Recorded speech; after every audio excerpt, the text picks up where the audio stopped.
for whatever happens. Yeah. If you're still thinking about it, to me it says that they didn't discuss it pregame. They probably just went over the heroes they wanted to draft. So lots of time running off the clock. Holy DCX, I'd crap, like to yeah. see you be really fast with your pick here. Force TMSR into a snap pick. Engineer, Kraken, Keeper, Kraken ban. So War Beast and Keeper both on the board. This is Mm. the key. It's going to be interesting. They're going to go with the Keeper first pick.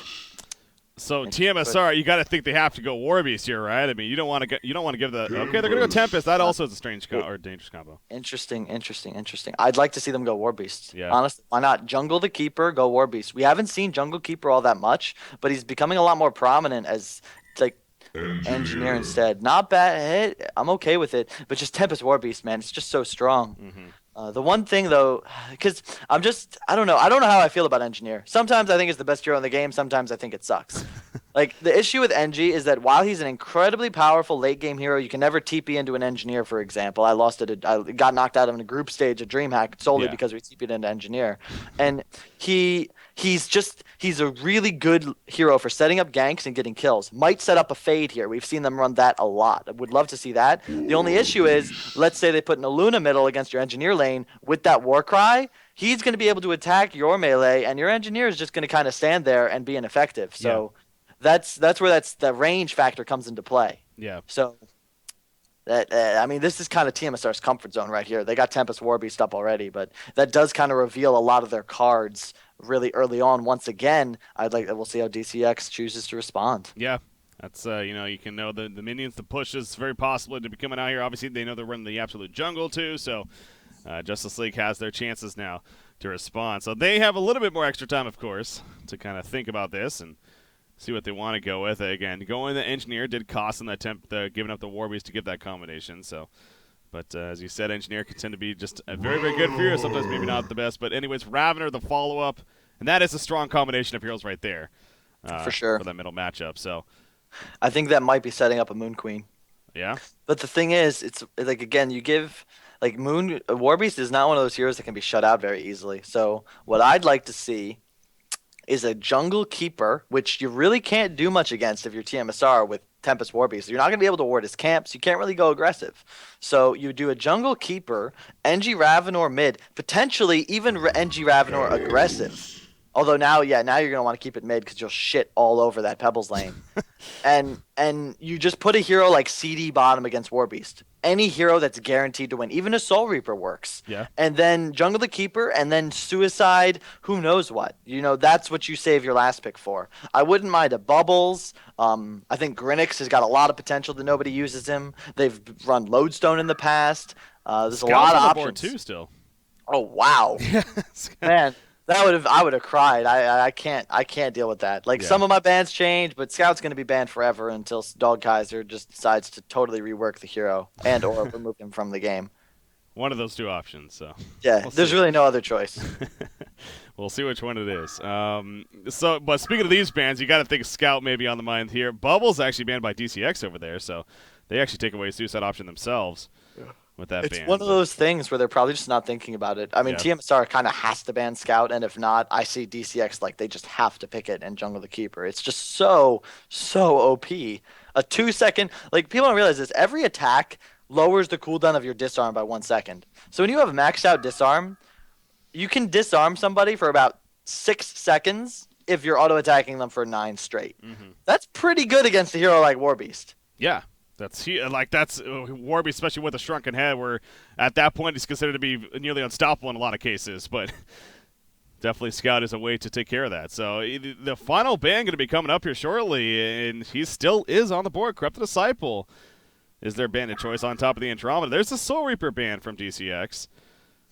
Interesting that they banned it. Yeah, again, they're banning heroes like Bubble, Soul Reaper, possibilities for them, but it's like the Hag is banned. Like Haxorn's hero choices are pretty limited here. I wouldn't be surprised if he went Doctor, but again, you have to be so scared to pick a hero like that when you're going up against an NG Ravenor. Yeah. Like, if I'm DCX, I'm thinking aggressive, like for sure.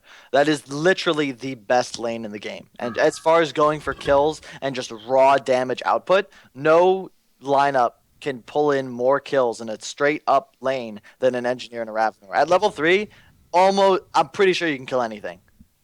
Yeah. Well, the final ban is Moon Queen, so that kind of goes back to the way you may be looking at earlier on in the draft, and they took away that Sandwraith's still option. up. But Sandwraith is still up. yes, One of that's the best heroes at killing Warbeast as well, because until level 6, you can just kind of put your Q on him and dive him very easy. Warbeast doesn't have an escape. He doesn't have a stun, nothing. And it also just works well with their lineup. I feel like a solo Sandwraith could do wonders here, especially once again, like NG Ravenor gets line like without even good stagger. Puppet Master, wow. that's a little different. Ah. I'm leaning towards maybe more of a support puppet though. I think you're correct. I'm Yeah. just not a huge fan of it because when you have a hero like Keeper, that's to set up, the pyro stuns or the like the big spell damage combos. It's why you see him so often with heroes like Hag and Soul Reaper. Puppet Master doesn't really provide any damage, Yeah. like at all, until he gets his ultimate up. And even then, I don't know how I feel about it. If they go aggressive, it's not bad. It also prevents the doctor pick. It's just, is that really what we want? Because tmsR, they've done a good job with their draft. Like they've picked the Tort Pebbles. That'll be their mid lane most likely with the Warbeast Tempest. So their short laner, Haxorn's hero, is all they have left. And I really like, if there's any hero I like to keep for my last pick, it's Chessie's.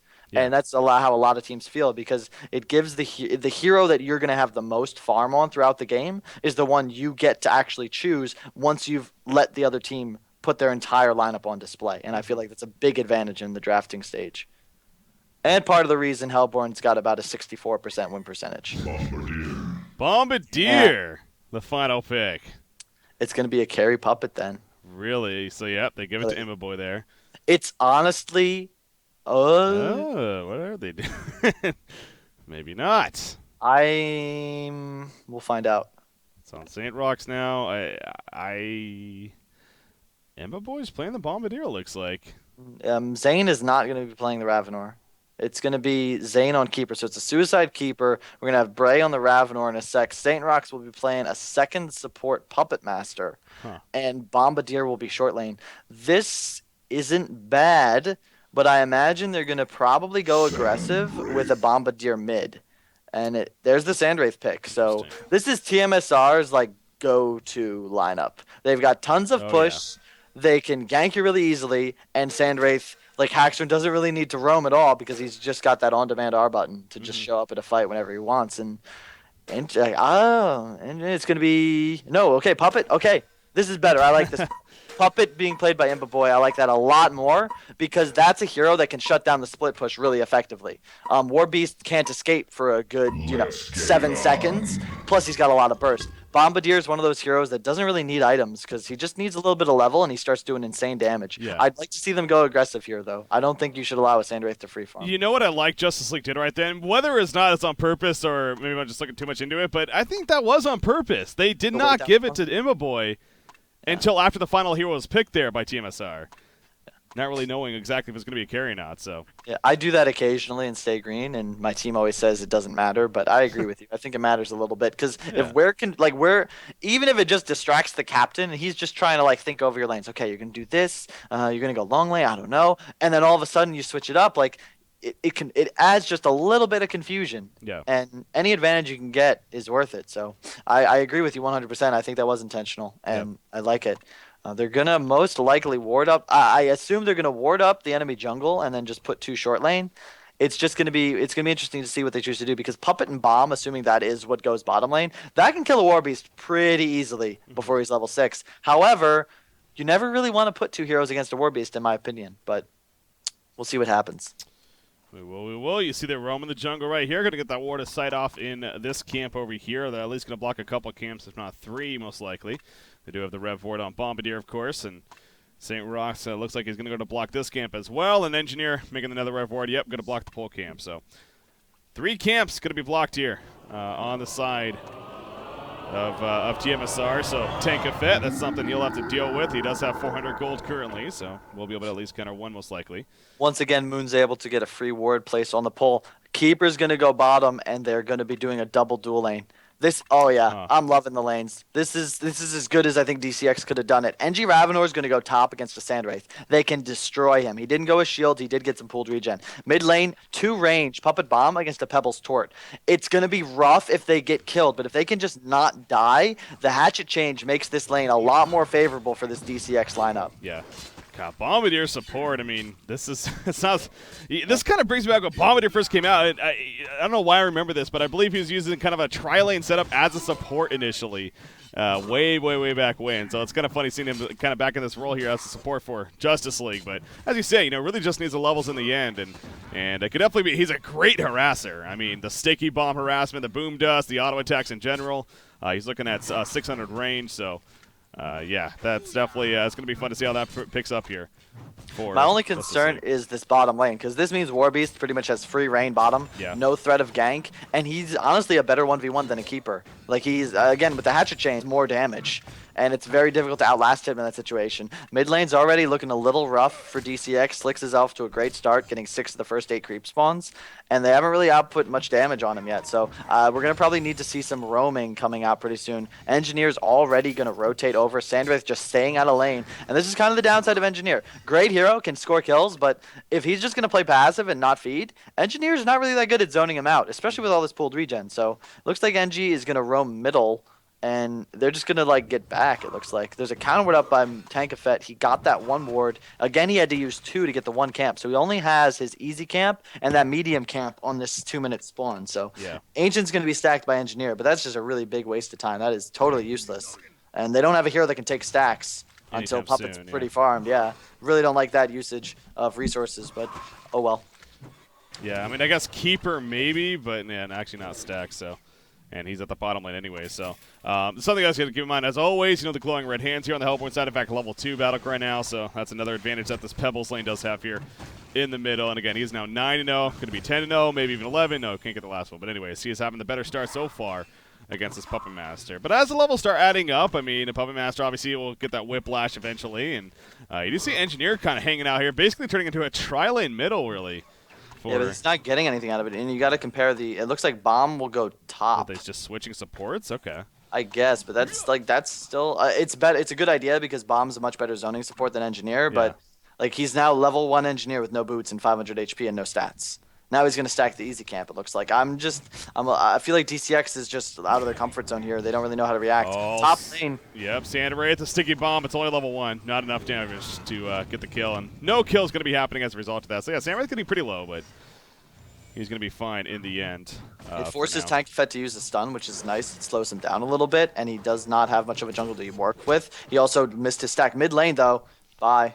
Yeah, they're going to initiate. Puppet Master will fall right there. That's that double stun potential, and again, on top of the glowing red hands. Extra auto attack damage on the hero kill. So, yep, 1-0 start here for tmsR. Invis rune as well from Moon. Was it? Okay. Set it all up, and like I don't really like when if you have double supports, you got to at least get rune control. Like that's a really big deal, and they weren't able to get it there. Bottom lane, Zane's again doing a pretty good job, but still losing in CS by 4 at the moment. And I just don't think he can really win this match. Just look at how much damage he takes just from right-clicking wolves with Ring and Howl up. And I'm just really not liking DCX here. Like they won last game with a lot of aggression and good laning, and like Puppet and Bombardier, like they just don't do any damage yet. It's just. Like, I'm just really not liking how they chose to do this. Like, they lost mid hard, and now they have to rotate Ravenor there, it looks like. I'm not liking what they're doing. Well, yeah, Puppet Master out the top lane, so just trying to open up some farm for him, clearly. But it's just one of those cases. Is it a little bit too late even already? I mean, we're only 4 minutes into the game, but obviously this is the laning phase, and at 4 minutes, that's already a lot of lane has taken place in terms of creep spawns and whatnot. So.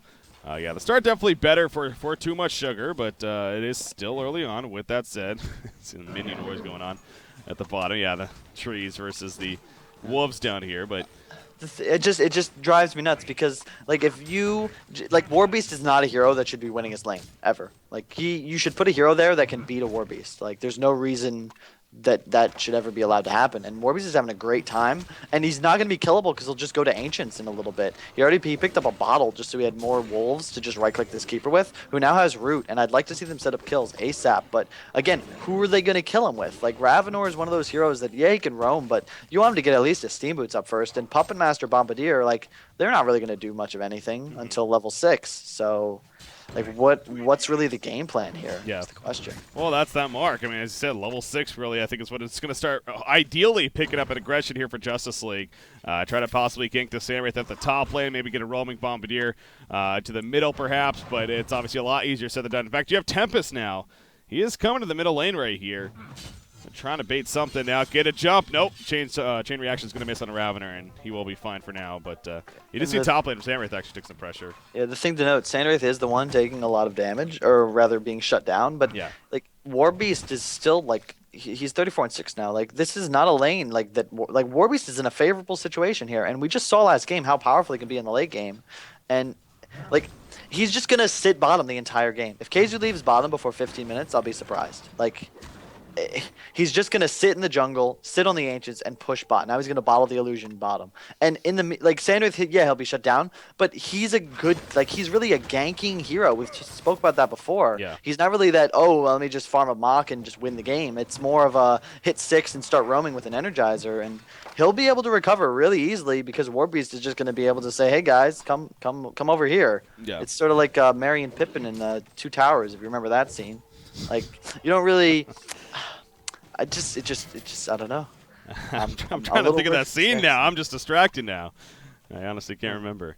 But yeah, he is level 6 down here. Again, the Glowing Red Hand's level 3 now. You talked about Sandwraith. He doesn't even have boots just yet, but even with that, the fact that Pebbles, Slicks is also off to that beautiful start, 340 gold per minute.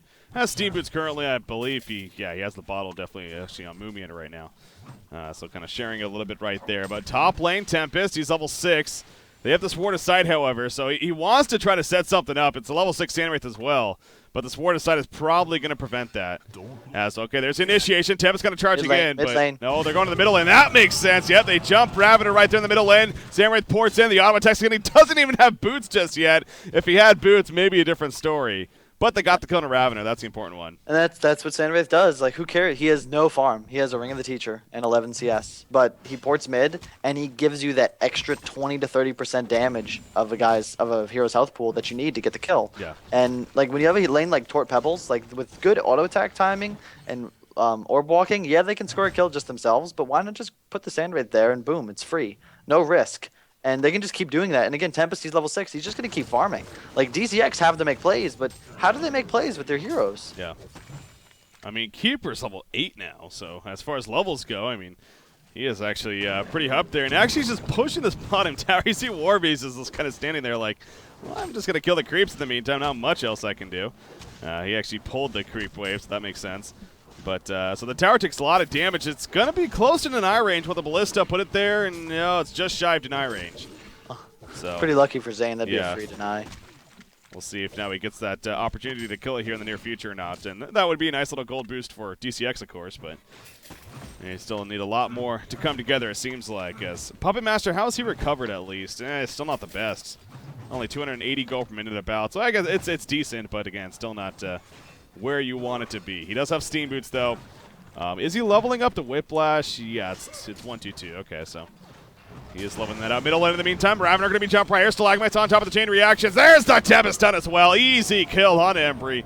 Playing that Ravener. That was just, well, great staggering of the stuns.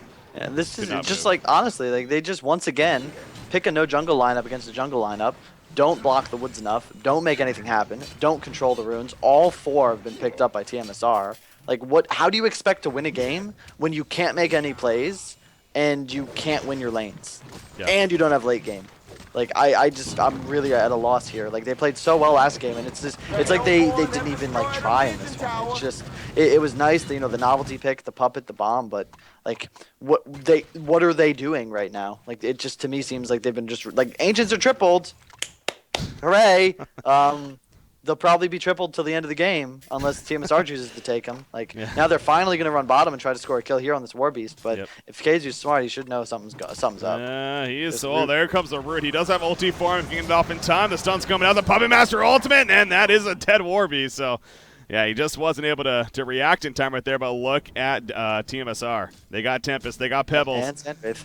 They got Torture, they got the Hellhounds, and Sandwraith pointing at the Tempest on the poor man's portal key, locks up Puppet Master, gets the kill on the Keeper of the Forest as well. Ravener luckily was not caught by that, so he should be fine, or will he? No, portal key on Pebbles, he says get back in there, chain reactions misses, a little bit of miscommunication, actually Moomianer might pay for it, Moomianer is going to fall. Maybe he deserves it, I don't know, but miscommunication coming out right there. But a double tap for Haxrin, nonetheless, for too much sugar, so obviously the end result, very, very well played by them. And now they're going to also push this bottom tower in the meantime. So Yeah, just a better response from Too Much Sugar coming out. Love the poor man's Portal use as well. Always fun to see that. And yeah, you look at Hacks right now. You all of a sudden have Steam Boots, forget the teacher. And another 600 gold saved up, so. Yeah, this game is slowly becoming more and more over, and now Engineer's gonna get caught. Goodbye. And it's again, Breaky, it's just the draft. Like, Pebbles is 500 GPM. Like, you should never allow that to happen. But I just don't get it. I don't get it at all. Tilla roamed mid from top because he realized he couldn't do anything, so he proceeded to stack the Ancients twice, and like, what do you really expect to happen? Like, you can't make any plays. And like, I say this all the time, but if you don't have late game, mid game, or the ability to win your lanes, how the hell do you expect to win the game? Yeah. And it's just the same mistakes they made in game 1, and it's just kind of sad that they haven't grown from that loss. And now up top, Keeper's in a little bit of trouble. You got an Invis Warbeast here. Bottom lane, Pebbles is probably going to kill this Puppet Master. Bye. Yep, not the best stalagmites right there. Doesn't matter, though. Doesn't even chuck, actually. He got Puppet showed. Okay, he chose not to chuck, but yeah. Anyways, easy kill on Imit Boy. Yeah, but like, how do you win? Like, okay, nice. Bomb's level 6 now. Finally, there's the kill. They're probably gonna get the Sand Wraith. Bomb ulti's gonna land. He's dead. But like, they're using Keeper Root and Bomb ult to get 1 kill, and in the meantime, a Pebbles Blink Dagger is gonna do the same thing against them. So they're gonna get a tower. They're gonna lose a tower as well. And maybe if they'd made plays earlier on, maybe if they'd won their lanes, they'd be in a better spot. But when you're playing against a Warbeast, do you really think you're gonna win your lanes? Those glowing red hands do make a pretty big difference. You see that bottom tower going down, 12 minutes in right now. Obviously, Too Much Sugar, again, very similar to the game number 1. Keep looking back at that. The biggest difference, though, is guess what? They don't have the Moon Queen factor. And Puppet Master, especially with the start that he's having, is not nearly as threatening as that Moon Queen. So, yeah, this game definitely a lot different even than that game 1 here. So, despite the series being tied at 1 game apiece, tmsR making a statement here in game number 3 and trying to finish this one sooner than later before moving on to the next game. But Pebbles, 486 gold per minute now. He has another 2,000 gold saved up. He could just go straight into his Soul's Bulwark here. He might just actually go for the straight Shrunken Head. That's great against this Legion team, so wouldn't be surprised to see that just to be safe. As 1,800 gold, by the way, on Tempest. Okay, there's a full Astrolabe, as he's just going to purchase that. So real quickly, I mean, so you were mentioning the laning phase, and as we're going into it, it sounded like you liked the decision from Justice League as far as how they set it up. So you just weren't really a fan of how they played it in the end? It's just, it goes, like, I don't know, if they, like, you can't do this kind of draft and not, like, win the lanes. It comes down to that. Like, Pebbles is the X factor right now, and it's because he just, like, what do you really expect to happen? The moment Sand Wraith hits 6, they stun somebody mid, boom, he's dead. Then they're gonna do it again. Then they're gonna get the tower. Now he's got a blink. Like, the fact of the matter is you have a Sand Wraith and a Tempest that can continuously make plays. Keizu is farming great, but he's 0-1-0. He hasn't done anything in the game thus far. He isn't making any plays, but this is their lineup. This is what they like to do. Mm-hmm. And it's just, I just don't and now bottom lane, Sand Wraith's going to go in onto the Puppet. They're going to probably back off here. Yeah, a little bit too much. Hold going to happen onto KZ, but it doesn't matter. That was a good Puppet show onto Torture, actually, as he was ready to stun, but just save himself at least. I think it goes back to just the Puppet rather than the Puppet NG. Like, those heroes are great, but like Puppet and Bomb specifically just don't do any damage until they're higher level. And top. Well, they will get the kill on Moomiander. He's holding a Meteor. He's going to go down. So, again, it's a 1-for-1. And Hell's got the late game. They've got the Kongor advantage. And, yeah, you shut down Sand Wraith. But guess what, folks? He's 300 G now. And that's more than your Puppet Master. So, yeah. I don't like the pick at all. Like, they just ran a hyper lineup. And now you pick, like, Puppet, don't get me wrong. But there's a reason that teams aren't picking him right now. And he just doesn't do any damage. He needs farm. And a lot of the heroes made a game right now. Kraken, Ravenor, Pebbles, Torture, etc., etc. They don't need much farm to get their damage off. Yeah. And Puppet's one of those heroes that needs like that Assassin's Shroud, Lifesteal, Shrunken Head. Then he's a great hero. But any hero that needs to farm 3 items to be effective is just not going to work in this meta game. Mm-hmm. Yeah, needs to get a lot of that free time. Warbeast actually is trapped by the trees as they respawn, but he's going to be fine. Continue to move along in the jungle, and you can just see the positioning here by tmsR, the control of the whole map that they have currently in game number 3. In fact, Pebbles, he's a big factor of that. He's currently invisible. He's level 11 right here. He's looking for the jump. Oh, he could very likely set up beautifully right here. Now, Justice League does have 4 to the 5 members here. Ravenor, the only one not here currently. But Keeper of the Forest nearby, they might know something's up. He's being blocked a little bit right there by the Hellhounds. And I guess they're not going to go for it. I mean, do they have any dust? It doesn't look like it. Waiting for the prime target. There's a root actually coming out. They're going to go for Warriors. Pebbles also happen to get caught by that. Torture comes in, though. Here comes the port from Samwraith as well. Will he actually come in as a question? No, Warbeast will be fine. So Samwraith did not actually port in right there. And now the ball lightning coming out. Beautiful ball lightning connects. Beautiful port on top. Moomiander going to be the end of the sacrificial lamb right here, most likely. Oh, nice chain reactions, though. Is that actually going to be enough to survive this? The courier, in the meantime, gets picked off, actually. So that's a little bit of a mistake there by tmsR. But nobody ends up dying. And Samwraith and Tempest are still pushing the top lane. So, oh, bottom lane, never mind. Somebody dies, and it happens to be Ravener as he gets jumped back in. The fact that Moomiander's still alive is pretty crazy right here, as he is going to be fine in the long run. So, too much sugar, definitely taking it to them in that fight. They end up getting the hero kill themselves in the end. They're going to push the top lane. Poor coming in right here. Who is that? It looks like it's Keeper of the Forest. He doesn't have his root, though, and it doesn't matter. Samwraith and Tempest are already falling back, so the lead just continues now for Too Much Sugar. They're going to clean up their triple stack ancients here in the meantime, and definitely keep an eye on Congo perhaps as a very likely possibility in the nearer future at this point. So key item pickups for the Legion team. I mean, Puppet Master is going for that straight assassin shroud here. So he's just passing up the Whispering Helm. It's just so late. Yeah. It's just like they're gonna lose. They're gonna get Kongor once again. They could have taken it a little while ago, just as DCX could have last game, and it really just goes down to the lineups once again. I like what they're doing here, but you notice last game, all of the heroes they picked were heroes we see competitively quite often. And I couldn't tell you the last time I saw Puppet and Bomb in a competitive match. And I know Insania loves the combo, but you definitely have to play it in a way that allows your Puppet Master to free farm. And that just really wasn't how it worked out, unfortunately. Yeah. It's really the Warbeast X Factor. This makes Warbeast, I believe, 2-0 in the series. Yeah, he won the last game as well, I believe, for Justice League. So here we are. Warbeast definitely a factor. Wouldn't be surprised to see him being back to the ban status in game number 4 at this rate. Kongor is, sure enough, going to be attempted here. Again, Pebbles and Tempest currently in there. You see Tempest doing a good job of splitting up the minions, making sure he doesn't get Kongor to stomp right there. Just some good control coming out right there from Tinkafet, but this is going to be unstopped, it looks like. I mean, they got a word of sight as DCX is very recently placed over here. They probably have a good idea of what's going on. In fact, on the minimap, they're in the vicinity. But yeah, they just are not confident whatsoever that they can take a fight right here. So it's going to be a free Kongor kill. Took her to life on Warbeast, most likely. No, Pebbles, actually. That makes more sense, even. Going to go on him. And Samwraith was just farming the top lane as he does in the meantime. So his Shrunken Head's going to be coming up here. Yeah, I'm sure DCX doesn't think they're this far behind, but man, are they in a hole. Yeah. They're going to need some huge plays. And they just, again, they don't have anything. I like when you have a lineup that you have one hero that can make plays like a Bubbles. Doesn't need any items to make plays. He just needs his level 6. And you start going around on the map creating opportunities for kills. Then you have another hero like a Pebbles who requires a blink to go score kills. If all your playmaking heroes require an item to make something happen, you're left, like, you can't do anything. Like DCX, they're behind, but what could they do in this game to make something happen to just come back? Like, I don't know what. I couldn't tell you. Don't see it. It's definitely a long trek for them, if that. I mean, again, we don't know what's especially happened. Game number 1, tmsR got maybe a little overconfident, / DCX had that Moon Queen factor. Different story here, though.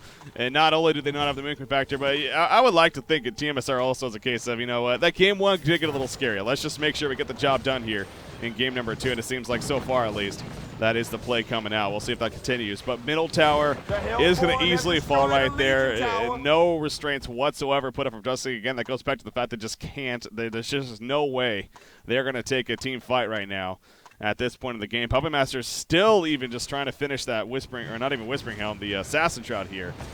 As far as that comes down to. But there goes the Ancients on the Legion side. I don't know if those are from the beginning still or not, but they are cleared up. I think that was actually initially cleared. But anyways, Assassin's Shroud is finished actually on Puppet Master now. So he does have a little bit of extra burst now on top of being level 11 here. But that's on one single target, obviously, with his Puppeteer. So top lane going to be the name of the game now for tmsR. Just make their way up there, clean up the last outer tower, and then slowly but surely try to start breaking into the bases, of course. What is next in line here for our tmsR team. So there it goes. You see TCX making a little bit of a counter push in the middle, but straight to the top. tmsR going cutthroat. They're going right for it. They're going to force Justice League to make a fight happen right here. No buybacks across the board other than Keeper in terms of gold. So they're not going to fight it. Actually, middle lane, they're going to initiate. Bombardier gets left behind, and he is going to fall. So St. Rock's trying to make something happen in the middle. Clearly did not work, though. tmsR responds. It's 18,000 gold lead. This game is so over. It's just quite unfortunate, IMO, because I just feel like all three of these games have been really one-sided and kind of just, you know, slowly but surely one team wins. Last game was definitely the closest to the series, but it's just I know that Legion is a disadvantage. I just didn't think it was this enormous. I mean, I think it just honestly comes down to the draft a bit. Like if they go Keeper War Beast, I don't see how they can come up behind. They just had to jungle the Keeper. They probably just didn't even think about it. And to be honest, until very recently, I didn't really either. Yeah. Yeah, it's so. I mean, again, Justice League. This goes back to that once again that conversation of how much longer do you stick in. It's got to think maybe one more fight they're going to go. Warbeast actually caught out here. Warbeast, is he in trouble? He is. They even got a shrunken head use out of it. So that just happened to be Puppet Master roaming in his own jungle. He's like, oh hey, you're here. Yeah. That on top if he'd picked that up a couple minutes ago and they weren't so damn far behind, it'd be a really good pickoff. But like it's like Warbeast is 0-2-0, but Keizu has done his job by simply farming and pushing towers. He doesn't need to do a damn thing other than hit W, try not to die, and farm. And that's how tmsR works. Like, that's what they like to do. And, I mean, yeah, he goes down there, but Pebbles pushed top almost to the base. Sandraith is still farming, and, like, they're just so far ahead. You see Keeper the Force in the middle lane. Torture actually doing a good amount of damage to him right here. He's going to kind of fight him off, and vulnerability comes out. And Justice League is going to fall back. Samwraith ports in, actually does comes out. Keeper the Force in trouble. Keg stun doesn't matter. Shrunken Head was used by Samwraith. Chain reaction to stop Engineer's TP. They get the kill on a Keeper. Down goes Engineer. So a couple of great response kills coming out for Too Much Sugar once again. And they're also going to just deny the tower right here, as well as push mid. So this could be that moment. As Keeper is actually no buyback here for 35 seconds. So they're going to find a good window now. He will have his root when it comes up eventually, but especially without Keeper the Forest, they lose a lot in fighting potential here. So Warbeast isn't here just yet. He is currently actually he is making his way. Who's back at base? That's Torture way back at the base. So they won't have Torture here. That's your main support Torture, not the biggest deal in the world. Yeah, so they're going to fall back, though. Again, tmsR in a case of they do not want to give any throw opportunity here. They're just going to play very, very safe. Clean up the resources with the trip to DreamHack on the line for the series here. They do not just want to give it away. So they have the very, very comfortable lead. They're trying to take a 2-1 series lead here in this best out of 5, and obviously easily well on their way to do that, pending some crucial mistakes. It's really just a really solid game by Tanka, Slicks, really the whole team, honestly. Like, they just played it really smart, and they just, like, this is what tmsR wants to do. Like, they're not going to do anything really crazy like Lions and just dive towers with 5, but they're going to gank you with Sandraith. Tankafet's going to farm and push. Keizu's going to farm and push. Like, you know what they're going to do, and it's like, I just feel like DCX was just not prepared or something, but like, it really just, I think it comes down to the draft and the lanes. Like, they had I liked it originally, but then they did all these crazy rotations and they're stacking Ancients, which I don't think they ever farmed, and just, I just feel like they kind of lost this one just from jump, and maybe we'll see game 5, who knows, but I mean, so far Hellborn's 3-0, so. Just about, yeah. If this keeps up, of course, and it's seeming like it's very, very, very possible. Bottom tower is going to fall right here. Looks like, again, Justice League, though. It's a case of they really kind of have to do something. Samwraith's not here, but guess what? That doesn't matter. He has his ultimate anyways. Initiation with the Ball Lightning. Going to miss, though. So won't be able to port in with it. No, he hit it. Did he hit it? Oh, yep. Okay. I thought I actually missed, but I guess went through the uprights. They will catch Puppet Master. Puppet Master going to drop. He has no buyback. That should absolutely do it. Samwraith ports in. And here comes the cleanup here from Too Much Sugar. You see Ravener kind of hold him off as long as possible. But this time, that's the difference from game 1. tmsR, they fall back. They go for the racks. In game 1, they were pushing into the well just about in some cases. So GG well plays are being called. It looks like that is going to make it official. And game number 3 will go to Too Much Sugar here Again, it is a best out of 5, however, so it is not over yet. Justice League still has a fighting chance for sure. Could definitely come back and force that 5th and final game, but Too Much Sugar, definitely a big statement game being made here. So, both sides busting out these, as we're calling them, novelty picks. Obviously in Game 2 with the Swiftblade secondary support. Here in Game 3, support Bombardier kind of coming out. To carry Puppet Master don't see him too often. Those haven't been working out the best so far. Not that those are the absolute faults by any means, but haven't been working out the best so far. So you kind of think maybe going into Game 4, if things are just going to go back to just being straight conventional here from both sides even. But we'll see. Any final thoughts, Winnow, before we move on? Not really. Just well played by